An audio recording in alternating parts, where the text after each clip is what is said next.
Na parede da memória de quem vive na bacia do Rio Doce, existem várias lembranças de luta, sofrimento, mas esta é o quadro que dói mais. Peixe que leva 5, 10 anos para crescer, gente, barragem acabou rápido. Matou tudo, gente. Aí, gente, ó. Ó o tamanho, ó o tamanho. Aí, gente, ó. Matou os peixes do Rio Doce tudo, gente, ó. Matou tudo. Não tem uma espécie viva, gente, ó. O maior desastre ambiental da história do Brasil despejou 55 milhões de metros cúbicos de rejeitos de minério no Rio Doce. A lama percorreu 600 quilômetros em direção ao mar e deixou um cenário devastador.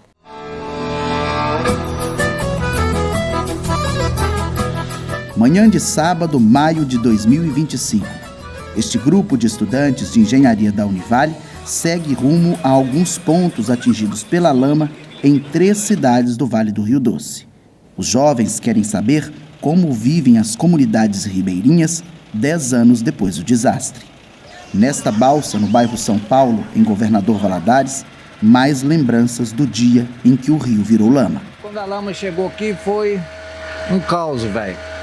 Peixe morto, barro, lama, e até hoje tá impactado o Rio Doce com essa lama. E como é que o seu trabalho foi impactado com isso?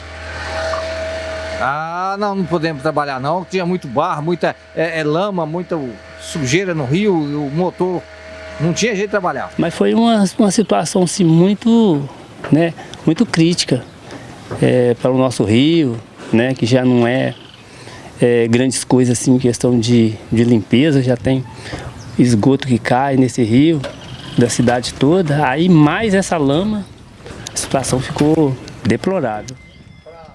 Este senhor exibe orgulhoso a carteirinha de pescador profissional. O lamento está em não encontrar mais peixe no rio.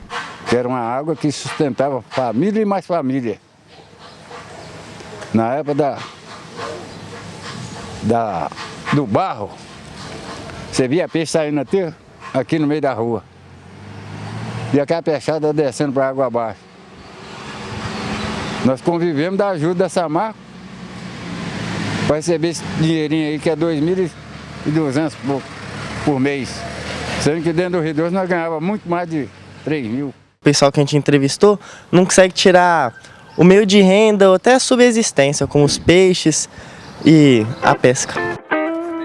Os estudantes pegam o ônibus e seguem na mesma direção em que vai o rio. Outros atingidos ainda precisam ser ouvidos. Na aldeia indígena Krenak, uma roda de conversa. Eu gostaria de saber um pouco sobre a origem do povo Krenak, até para a gente ter uma dimensão da dor que eles sentem.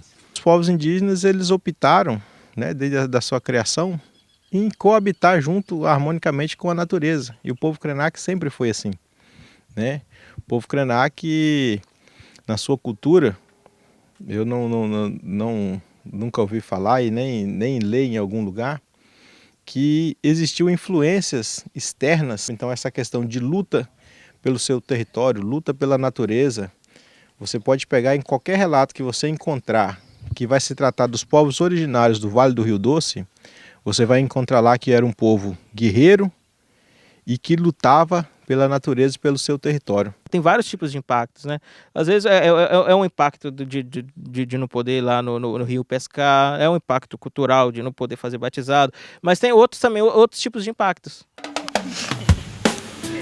Um passeio pelo território revela como está a praia, que antes era usada como porto para as canoas e banho de rio.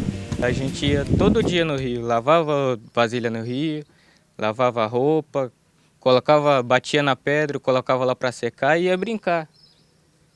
Aí era isso, todo dia estava lá. Chegava da escola e ia direto para lá. Mas hoje já não dá para fazer isso. Trabalhador nessa área, onde passou a lama, o rejeito. Olha o estado aqui do nosso tratorista, o Nadir, que está fazendo esse trabalho para a gente aqui. Constantemente tem que dar uma parada para dar uma limpeza no filtro, do trator, porque a poeira ela vai agarrando. E olha que é um trator forte, Se não fosse assim, não conseguiria fazer esse trabalho.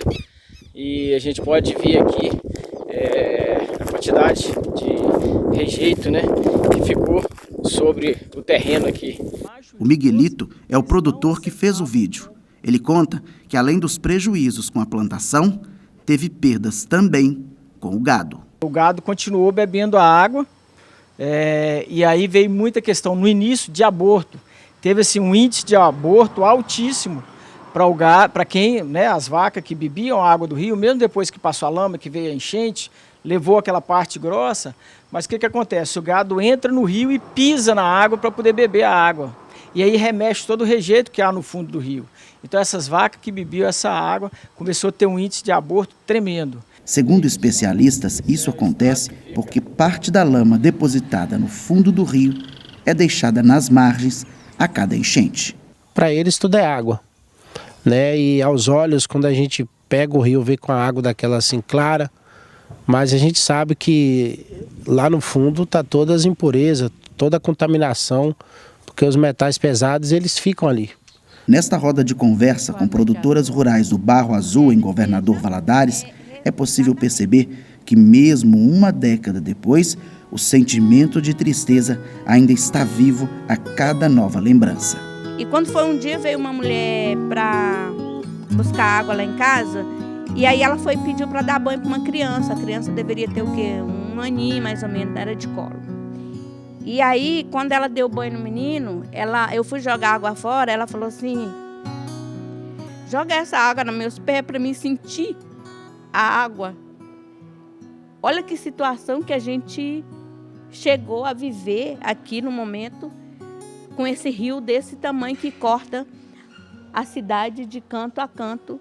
E a pessoa pedir água para jogar no pé, para ela sentir a água.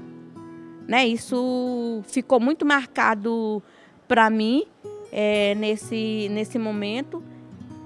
Mas a gente vive lutando até hoje, porque muitos de nós não foi indenizado com nada. Eu vou dar exemplo para vocês. Eu, como agricultor, o que divide é a BR. E a gente perdeu muita produção. Se vocês foram lá, se o professor ainda tiver a oportunidade de levar vocês vão ver o tanto que a gente produzia e o que a gente não produz mais. Mas por quê? Muitos agricultores da Feira da Agricultura Familiar não são agricultores que utilizam a água do Rio Doce. Mas a gente foi atingido porque a gente não tinha como escoar a produção, porque as pessoas não compravam nosso, porque achavam que a gente estava usando. Então, para as pessoas poderem entender que a gente não utiliza, a gente leva os nossos clientes para ir conhecer onde a gente produz, tudo. Mas mesmo assim, com todos esses anos, a gente ainda está com perca ainda de 60% a 70%, né, Marivalda? Das nossas vendas que a gente ainda não conseguiu vender. Na universidade, o desastre ambiental foi tema de projetos de pesquisa e mudou a maneira de formar os alunos. A gente, como universidade, nós trabalhamos em pesquisas, projetos, né, ações com comunidades ribeirinhas, e isso favoreceu o aprendizado dos nossos alunos. Meu distrito onde eu moro aqui são mais ou menos 100 quilômetros daqui, então não fomos atingidos. Na época eu estava completando 11 anos quando aconteceu o desastre, foi no mesmo dia que eu completava 11 anos, eu só vi notícias. Eu vim saber mais sobre isso, as causas que aconteceu, agora que eu entrei na faculdade, que a gente está fazendo esse trabalho. Sempre tinha muita, não é briga, né, mas sempre muito tumulto e muita confusão nas filas. Era gente levando, desesperada, né, obviamente, levando, tipo assim, crianças para ver se conseguia mais quantia de água para poder estar levando para suas casas. Na época eu tinha em torno de 7, 8 anos e o impacto para nós foi bem diferente, né, das pessoas que dependiam disso para viver, mas também fomos impactados e as poucas memórias que eu tenho foi que na época nós costumávamos a fazer tudo com a água da própria rua, né? Lavar arroz, lavar feijão. Então lembro que quando chegou essa notícia, falou dos metais pesados, falou que o consumo disso a longo prazo pode matar, acabou se tornando uma preocupação muita. Minha mãe começou a ficar com medo, até mesmo de lavar o próprio arroz, como eu citei. E nós começamos a pegar galões de águas e levar com o carro até as fontes, né, nascentes, e começar a encher eles e utilizar eles para poder lavar arroz, lavar feijão, coisas que nós costumávamos fazer com a água da rua, relacionada a alimentos, nós trocamos para a água da fonte, né, que é uma água sem ser dessa área contaminada, por medo do que ela poderia gerar para as nossas vidas. Em cada região, os impactos atingiram de uma maneira. A população reagiu, reivindicou e se indignou. Mas ainda há muito a ser compreendido e estudado sobre esse momento que afeta comunidades até hoje. Eu estou muito feliz, muito emocionada de estar ouvindo a história de vocês e de saber que sim, essa luta é de extrema importância e que hoje nossos olhares, depois que a gente sair daqui, vão mudar para sempre. Ainda sou